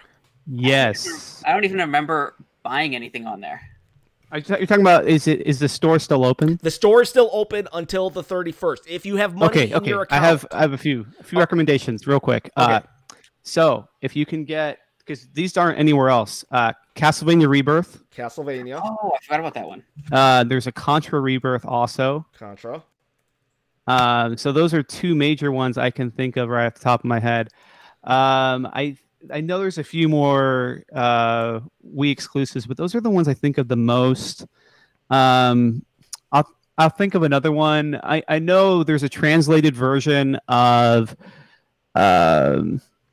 oh, come on, it had a sequel, Sin and Punishment, on the Nintendo 64. It's the only way you can play it officially translated was on the Wii. And that's the N64 treasure game. That's like one of the best games on the N64. It got ported to the Wii. Wait, talking about Treasure Travelers? And that could be one for a wait a second. 64. You were talking Sin and Punishment, and what else? So Castlevania, Rebirth. Contra, and I know there's something, a Pokemon Farm or something. Isn't that something? Is there a Pokemon game on there? There is a Pokemon Farm. Yeah, that is one I grabbed. I don't remember what I paid for it. I only know about the Pokemon Farm because I remember somebody posted, I still play Pokemon Farm on my Wii, and somebody said, I'll give you $300 for that Wii because they wanted the official digital download. And so, okay, so Castlevania Rebirth, Contra Rebirth, Pokemon Farm, and I think Sin and Punishment might be the ones. So I have $40, so I bet that'll cost. And if there's Gradius Rebirth also, I forgot about that one. Gradius. Oh yeah, Gradius Rebirth, and I think, isn't Gradius right now on the Nintendo Online? I think so. Rebirth.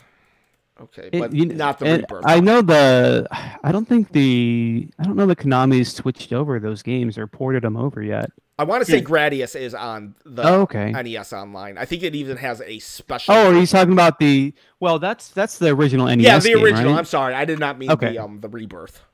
Okay, I got you. David, you got anything for me on the WiiWare front?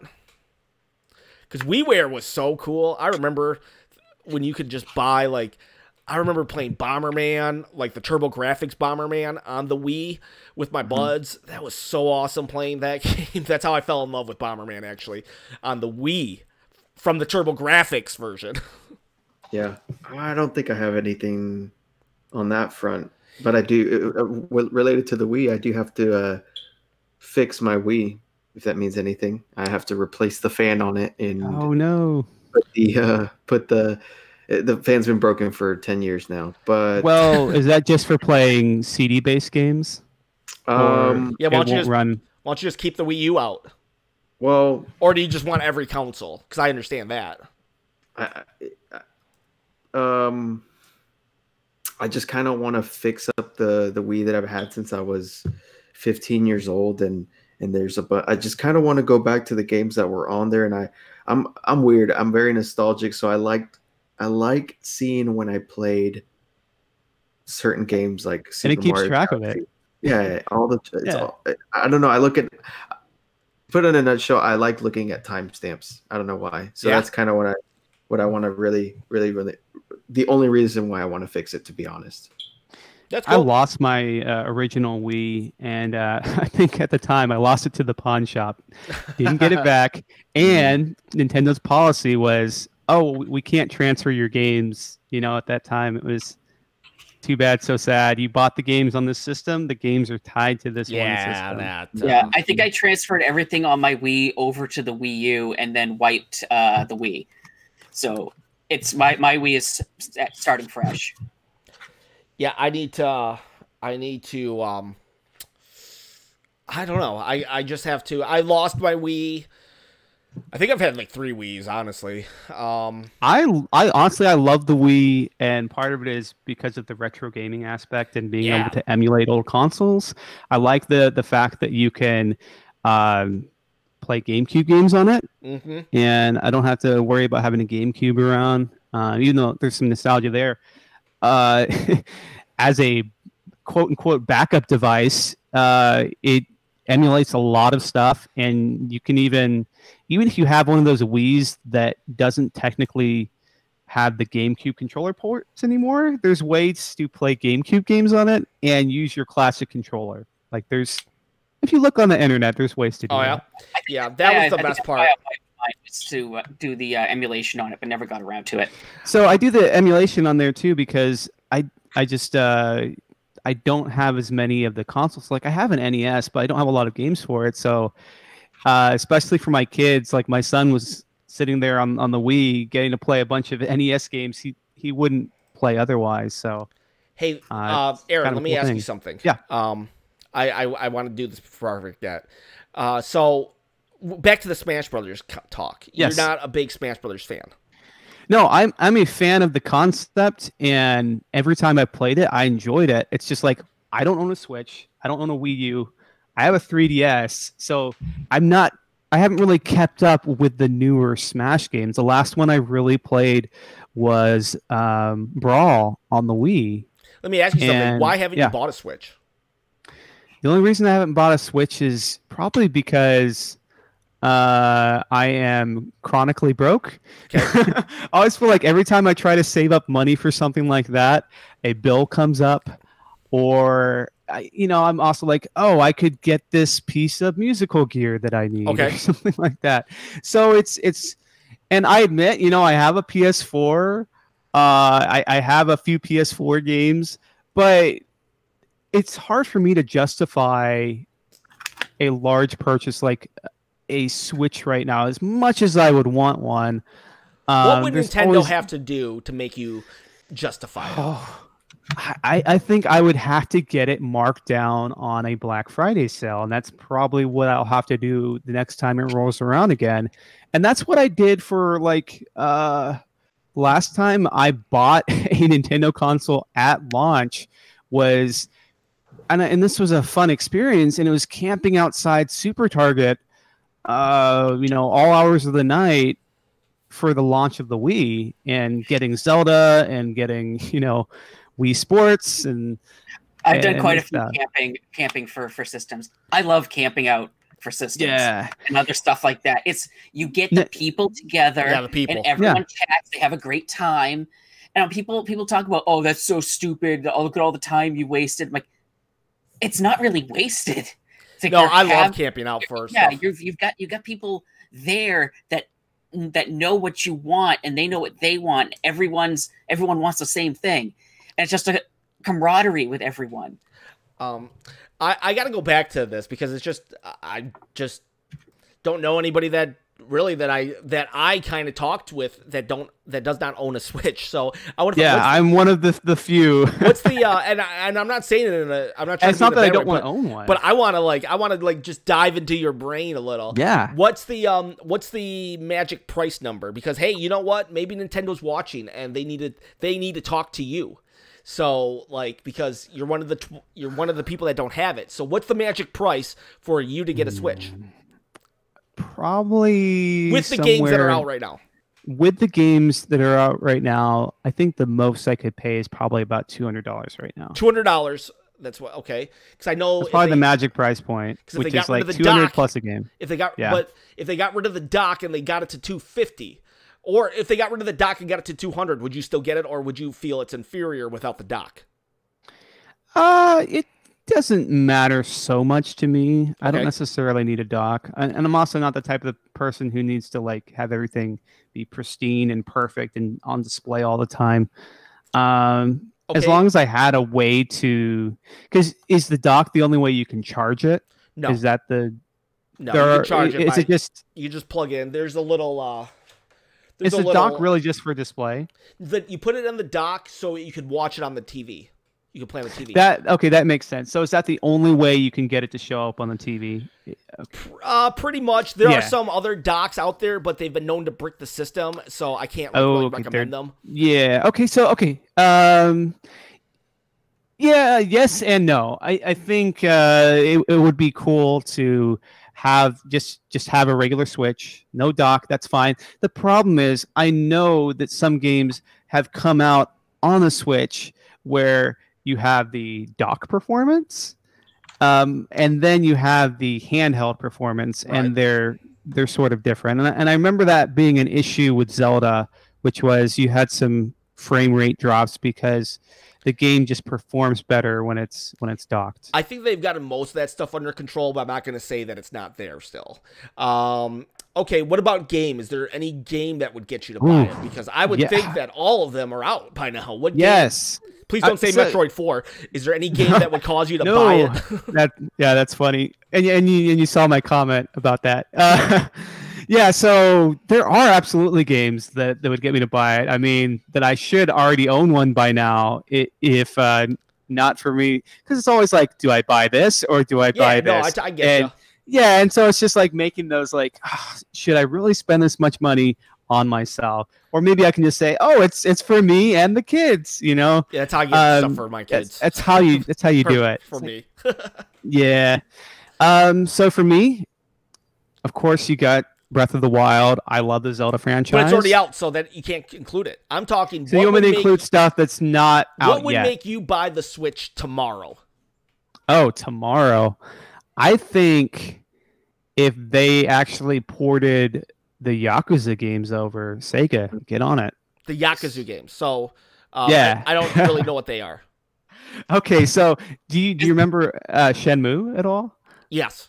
Okay, so imagine Shenmue, it's a little different though, an open world game where there's a focus on, there's some RPG elements, but you're kind of thrown into a big city and you get to walk around, you get into fights with people, but there's a really interesting story that happens and all these really crazy side missions and activities you can do. You can go into a mahjong parlor and just play mahjong randomly if you want to, or you can play bowling or chess or you name it. They have all sorts of mini games, and the main game is just really fun, and the fighting in the game is just top tier. Okay, so a Sega game, whatever you said, Yakuza.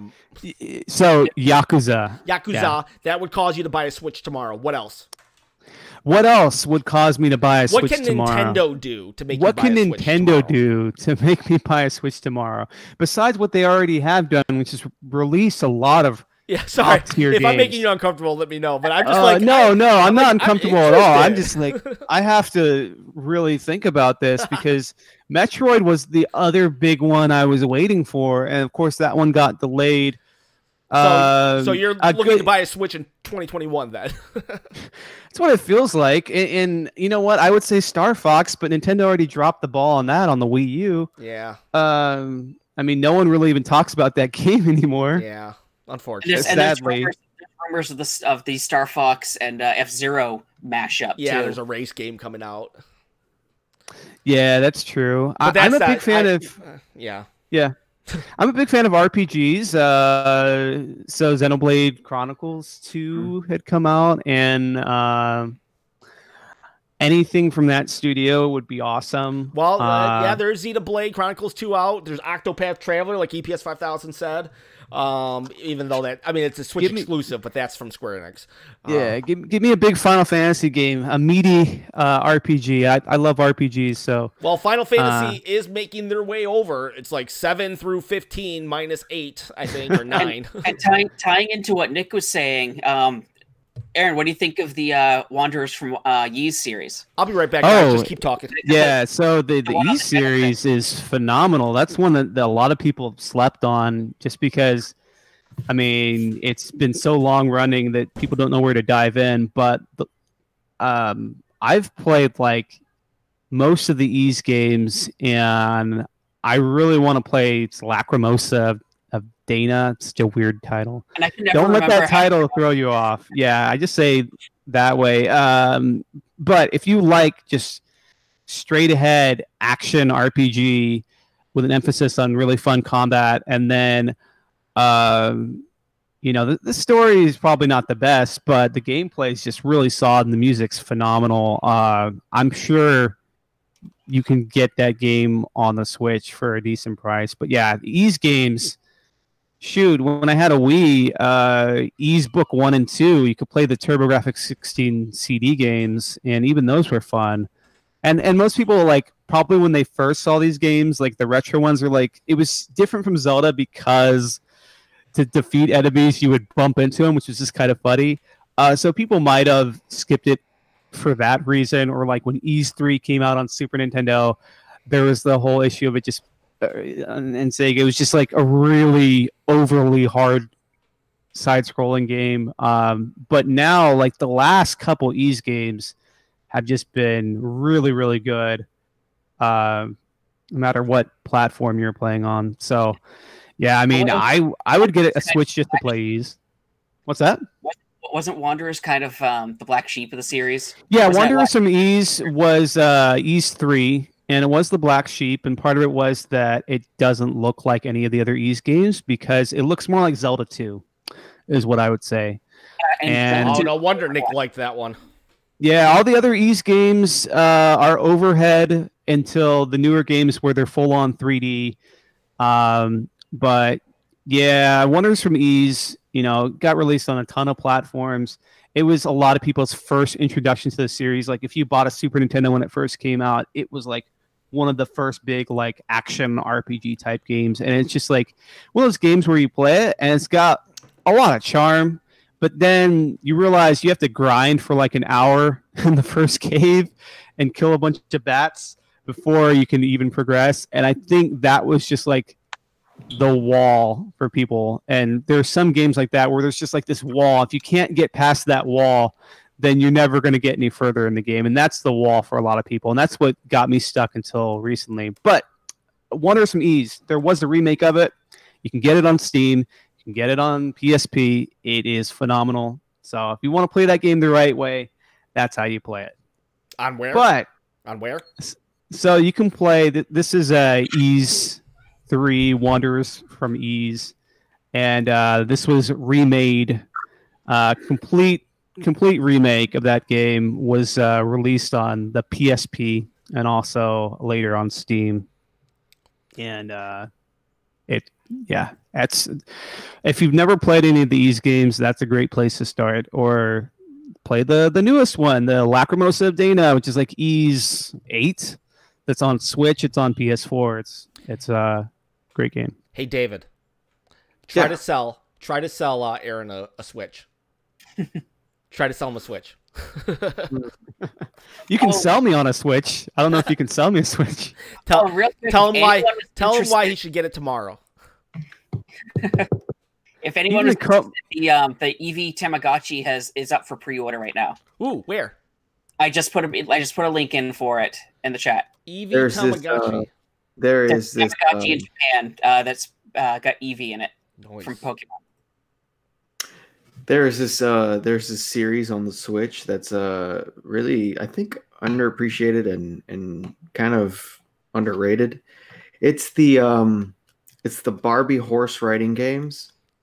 I really think that you would like those on the Switch. Yeah, it's Barbie horse riding. I'm just Make kidding. it happen. I mean, realistically, if you were to get a Switch now, Smash is a no-brainer. Mario Odyssey, Zelda. There's a lot of heavy hitters out there that keep you busy. But stack from up here too. It's funny how what's coming next from Nintendo though, like what their next big game besides Metroid is. Right. I mean, yeah, some new IPs are I think are Rad Racer 3. I know you were saying Shenmue and Yakuza to the game. Yeah, Shenmue 3. I'd like to see that on the Switch. I think man, I'd love to see a revival of Jet Set Radio in some form. That would be cool. And I also want Choo Choo Rocket back again. Yeah, and then with the rumors of the whole Dreamcast coming to or a big chunk of the catalog coming to the Switch, that'd be awesome, man. Because there's a lot of great games. There's a lot of great, Dreamcast games. I mean, the first Soul Calibur. There's stuff that Sega's already and Namco have released. On like the PS3, PS4, like Soul Calibur, Crazy Taxi, Sonic Adventure. But there's also some other ones that I don't think get nearly as much attention. Super Magnetic Neo, if you ever heard of that. Yeah. Very good game. Yeah, that's a really awesome one. And then I know Will mentioned Choo Choo Rocket. Yeah. Skies of Arcadia, that could get a port to the Switch in a heartbeat. Or even a remake or just another one in the series. Yeah. Remake, re-release, Shenmue. Yeah, Power Stone. Shenmue 1 and 2, of course, got an HD re-release recently. And I don't know if that made it to the Switch, but I played through the first game and it was a lot of fun. I think it'd be perfect on the Switch, in my opinion. Power Stone, yeah. Power Stone was like a huge influence, I think. It's in that same wheelhouse. It's Smash Brothers. That same sort of party-based. Yeah, it seemed like a no-brainer to have a Power Stone character in Marvel vs. Capcom 3, but I was going to say that. I don't know why it did not get in there. Yeah, it's kind of bizarre. Other Dreamcast games. So, Record of Lodoss War, which is kind of a out of the blue pick, but it's one of those ones where it was like Diablo basically on the Dreamcast, and it was actually really good. There was a game, Dreamcast or Saturn, I'm not sure which one, and it was like, can anyone tell me what this is? I can't remember the name. I think it's a very rare game too. You could like almost have battles like armies on opposing Dragon sides. Force. Dragon Force? Yeah, not the band, the game. Yeah. I actually know the lead agent of Dragon Force, the band. It's just like this weird coincidence that I know who they are. Is it Cannon Spike that you're talking about? Huh? Cannon Spike? I was going to mention Cannon Spike. I don't know what it is, honestly. Dragon Force actually sounds kind of from it might be only because for the longest time I thought it was Panzer Dragon or Dragoon, and then when I saw what actually Panzer Dragoon was, I was like, that's not what I was thinking of. So I'm thinking it might be what did you call it, Aaron? So Dragon Force. I was thinking it was Dragon Force because you said like these massive opposing armies. Yeah. And it was brought out by Working Designs, and there was like a Japanese-only sequel released on Saturn. Let me see. And it is a rare game. No, what about Shining? What about Shining Force? I mean, that was done. Shining Force 3. Yeah, Shining Force 3 was like the last. Nintendo. Oh, sorry. What, Will? Oh, that's like they were the ones that did Golden Sun and the Mario sports games. Oh yeah, Camelot. You know what? They no longer make the Shining Force series, which is really sad because they lost the license for it. No, I think Sega. I don't know what the story was, but I know that they sort of teamed up more with Nintendo after Shining Force 3, and obviously made like Mario Golf and Golden Sun and stuff. Well, I think with Sega doing stuff for Nintendo, I think they could come to some sort of arrangement. Hey, okay, so Dragon Force was from Aaron. What did you say, William or David? Shining Force. No. And I think they said Cannon Spike. Cannon Spike. Let me see what that is. It's more of like a fighting game. I don't think it's wasn't it twin stick shooting?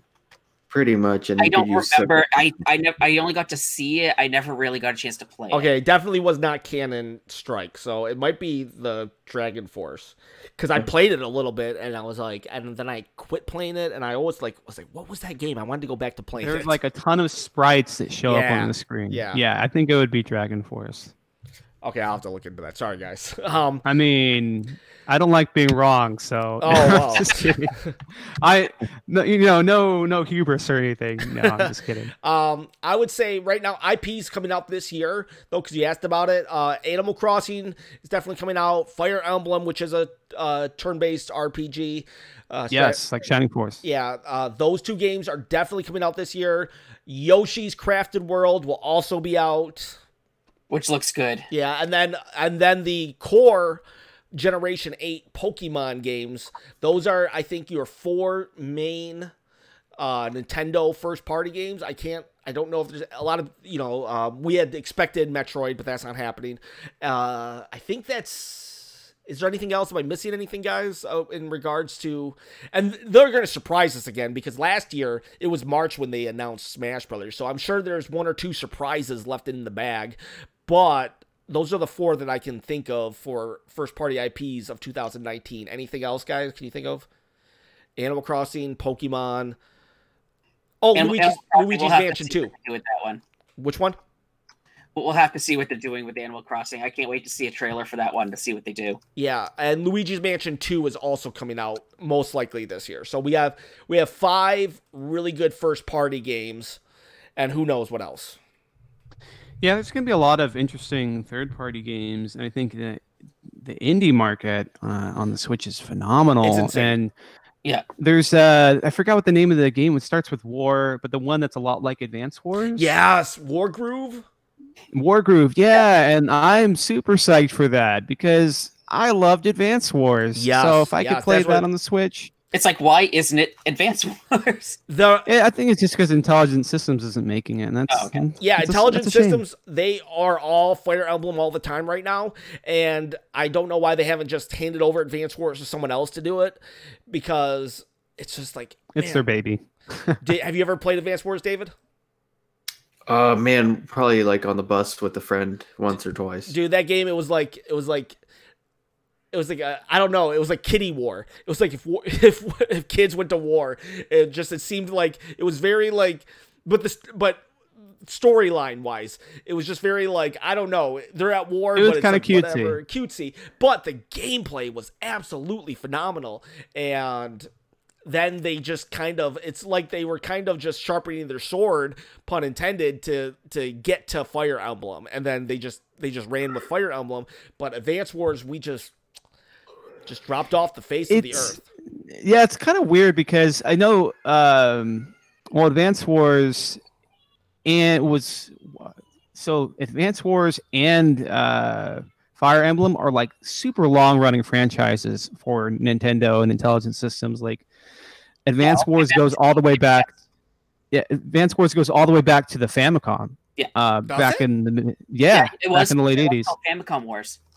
Yeah, and then you think of Fire Emblem, that goes back to the Famicom also. I think the first game was like in 1988 or 89 or so. So these are long-running franchises, but the strange thing is Nintendo's like, oh, Americans, the West, whatever, they don't want to play these games. This was when RPGs and strategy games just didn't come out as much on consoles.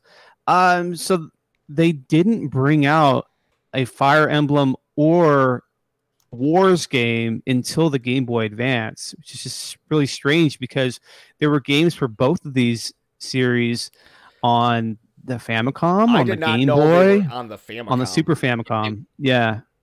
And it's crazy that it would take that long for Fire Emblem, which I think could have gone toe-to-toe with Shining Force a long time ago had they brought it out over here. But I think it was just like they were kind of a little skittish because they were testing the waters, Nintendo was, they published stuff like Final Fantasy on the NES and Dragon Warrior, like the Dragon Warrior series. They published those games themselves. And so they weren't really, and just like Earthbound, the first Earthbound game, isn't really the first Earthbound game. They didn't bring out they brought out Zero. the second one. Yeah, Earthbound Zero. They didn't bring it out until like almost 30 years later. So they did the same thing with what's the one, the Secret of Mana. yeah, But we did get it. We did get the we never got the third one though. Yeah, we didn't get the one. Well, the one on the Game Boy, they called it a completely different game. They called it Final Fantasy Adventure, I think it was. Final Fantasy Adventure. Yeah. Yeah, But all this Fantasies are all messed up. Yeah, all this to tie back just to say that I think Intelligent Systems ran with Fire Emblem because, it crossed over to Smash. You had recognizable characters and really good gameplay in the main game. And I think that they just said, okay, we should just strike while the iron's hot. And you've had like twice as many Fire Emblem games as the War series, sadly. Yes, hopefully. I love Fire Emblem. I hope it just keeps on going, and I hope we get more sword fighters in Smash. And I'm wondering how many of these indie games are going to get physical releases through limited run games. Yeah, because what's that? Is that from Limited Run in your background right there? That Dragon Slayer? Yeah, that's Dragon Slayer trilogy it's the special edition for the PS4. And was that from Limited Run? That's from Limited Run. Yeah, because they're gonna about 2,300 pieces. Aren't they about to release that? Limited Run Games is a gaming company, or not? I don't know what they are. They're a publisher, and they go to indie developers and say, "Hey, you can't afford a physical cart? We'll do it for you." And aren't they about to do it for the Switch too? That game. I haven't kept updated with if that one's coming to the Switch. It could be. I think it is actually. I think it is. They've been doing a lot of Switch games recently, and they sell out quick. Yeah, I'm bummed. I missed the Celeste collector's edition. Yeah, but... see, I didn't go for that one. I went for the PS4 version of it for the collector's edition. But yeah, that collector's edition went really fast. I have I think Limited Run is great, and I only own one Limited Run game. But it was like a bundle, and it was something that came out on PS4, and it was because I have music in the game, and that's why I wanted to get the physical copy. It's like, yes, I have to have this. And there's this one game I'm trying to track down a copy of, and that was they did a release. It was a trilogy of the point and click games that were on the NES. Oh yeah, are you talking about like Deja Vu? Yeah. Are you talking about Shadowgate? Yeah, Uninvited. They did a trilogy of those, and I just need to find a copy. I gotcha. So wait, what game are you're on the soundtrack of a game Unlimited? Yeah, so this is a game called Metronomicon, which is like a mix between it's almost like a mix between Final Fantasy and DDR. That's the best way I can describe it. It's pretty unique. Right. Yeah, it's pretty cool. It's on PS4 and I think it's on Xbox. It's also on PC, and it's pretty cheap. Can you bust out the tune right now? Like do do yeah. do do do do. I'm trying to. I'm like, no, I don't want to embarrass myself. Oh, we're all about it. I was singing Barbie Girl one time on here. We don't care about embarrassing ourselves. Oh, I mean, I embarrass myself all the time. I just don't want to embarrass myself by not remembering. Oh, yeah, okay. Exactly how my song goes. Those that are familiar with this work know about how he fell down. I have no idea. Yes. Oh, yeah, there's a story. Yeah. Ah, well, bringing up good times. Great oldies. I'm watching that video. I have a question for Aaron. Yeah. Are you a fan of Bomberman 64, the soundtrack? Oh, that's a really good soundtrack. I would say the soundtrack is probably better than the game itself. Yeah. The composer is Jun Chikumi, and she is I follow her on SoundCloud and YouTube and stuff. And I don't know, man. The soundtrack is for the time, I think it's really, really, I don't know. It kind of encompasses a lot of like drum and bass and like electronic dance hall type of vibes. Along those lines, man, there are a few soundtracks on the N64 that I think didn't get their due, and that's because a lot of N64 music has like that very MIDI sound font, almost lesser quality than SNES, because I don't know. It's just a lot of composers couldn't get a handle on that, or just the capabilities. But stuff like that game had amazing soundtracks and really pushed the limits. I would also say if you've ever heard like Tetrisphere, that one. I heard the music from it. Yeah, Tetrisphere 64, I think is what it's called. It was not like a Tetris game at all, but that also has an amazing soundtrack. But yeah, I'm all about Bomberman. I did play the Switch game. I have played it. You know, that one's pretty good. Not my favorite Bomberman game, but it was pretty decent. Yeah, but it's more about, if everybody should check out Jun Chikuma, I think is her name, or Chikumi. But that soundtrack, it's so good, man. I don't know. Every song is different from each other, and it's great. Check it out. And I'm just now remembering, if they could get the game Amplitude onto the Switch, that would be great. I don't know who's actually familiar with Amplitude. It was It was originally a PS2 game. It was the sequel to the game Frequency, and it's a music rhythm game that later on they released. I think it's It was PS3, PS4 that I think it came out. Yeah, but one of my favorite bands, Freeze Pop, has music in each one of those games. Nice. And in Guitar Hero, originally, and Rock Band. Hey, what about this song? This is like a classic going back to the N64's days. Are you aware of it? I knew it. Yes, Buck Bumble. I knew it. I knew it was coming. That is a giant meme. Yes.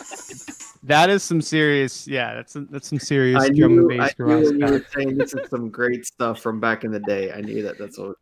Have you heard the Super Mario 64 Buck Bumble remix? No. I didn't even know about Buck Bumble until like 2 weeks ago. Until I brought it up on the show. But that's also, that's. I remember playing the game. It's not a terrible game. It's just kind of. It's all right. My problem is I must own it now, but now I have to find a complete copy because I'll just need the complete copy. Buck Bumble. Buck Bumble for Smash.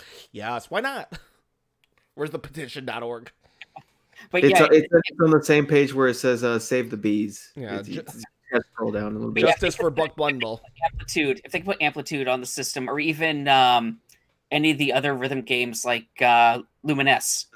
Yeah, I'd like to see that on there too. Oh yeah, you know what? Tetris would be great on Switch because I have Tetris on PS4. Tetris is on the Switch if you buy the Puyo Puyo version, and Luminous actually just came out on the Switch. Oh, Tetris I'm talking about the one that just came out by the same producer that worked on Luminous and Rez. That game is in a category all its own. That would be phenomenal. I am so jealous that they have that version of Tetris. I am a huge Tetris fan from way back, on the Game Boy. To me, if you're playing, the best way to experience Tetris is on the Game Boy in black and white. but Game Boy in the NES version. But the new, that's a good one too. The new Tetris that just came out seems to be like the definitive edition on the PS4, and I am so jealous. I watched that and I'm just like, man, why can't we get nice things like that? Yeah, the music's tied to the visuals, tied to the gameplay, like Luminous and Rez, and you can play it in VR, and it's a great experience. The only thing I would say that people probably knock it is that it doesn't have 2-player mode, but I think it's just because it's one of those all-encompassing experiences that you can only really play it and have it mesh well together in a singular experience, which I'm fine with. There are so many different ways to play Tetris 2-player that I'm not even mad. If you're going to be mad about that, there are so many other things that you could get frustrated over. And is Tetris the most ported game of all time at this point? I think so. It's been on everything, either officially or unofficially. I've played Atari 2600 versions of Tetris. It's that crazy. Heck, at Classic Gaming Expo, you could play Flappy Bird on an oscilloscope. Nice. I want to play on Tetris too. I want to play Tetris on a potato. That's the next. So the other game I think there's two I can think of that should come to the Switch. So one is Tempest 4000, which I love the Tempest series, and this one just recently. It's like a remake of TXK, which is a game the main guy Jeff Minter put out on the Vita. Got ported. Tempest, just a great. I don't know, like a tunnel shooter. I don't know what you would call it these days, but old school, lots of fun, lots of colors and crazy things. I think it would work really well on the Switch, especially out of dock mode, because I used to have this game. Hey, Aaron, basically. I'm sorry to cut you off. Yeah. We're about Yeah. to run out of time, so give me give me your second one. Yeah. So real quick, second game is Fire Pro Wrestling World. Ooh, And yeah. that's an easy sell because Fire Pro was on the Game Boy Advance. And I think those fans could come over to this and go, oh, I remember this game. And it has so much customization. It's one of the best wrestling games I've played. Movesets are there. Customization's there. It would be cool to have an actual wrestling game. I'm a huge wrestling fan, and I'm going to be watching the Royal Rumble tomorrow.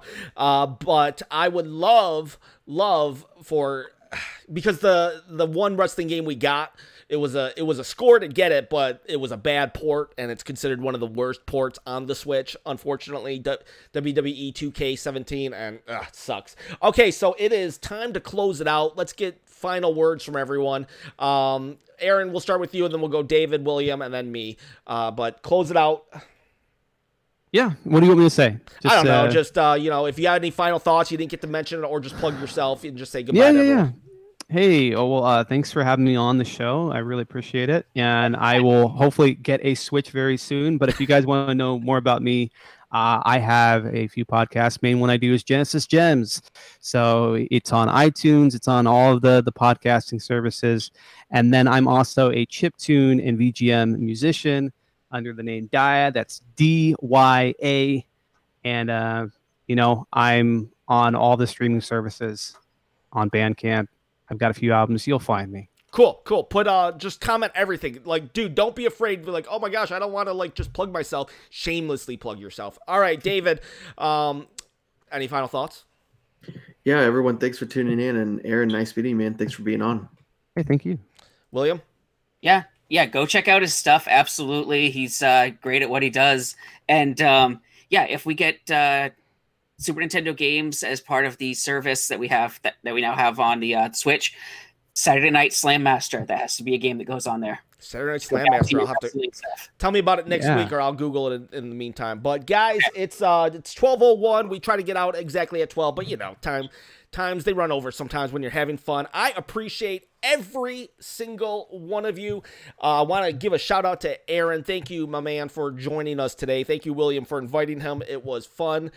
And I just, hopefully I didn't offend you by grilling you on that Switch. No offense taken. Go to OfferUp and try to get one for $200. Guys, it's Dangerous Go Alone. Please share this video, this channel with a friend every Saturday, 11 Eastern Standard Time. I love you guys. You guys rock. You are helping this channel out. We are building a community here, and let's keep it growing. Have a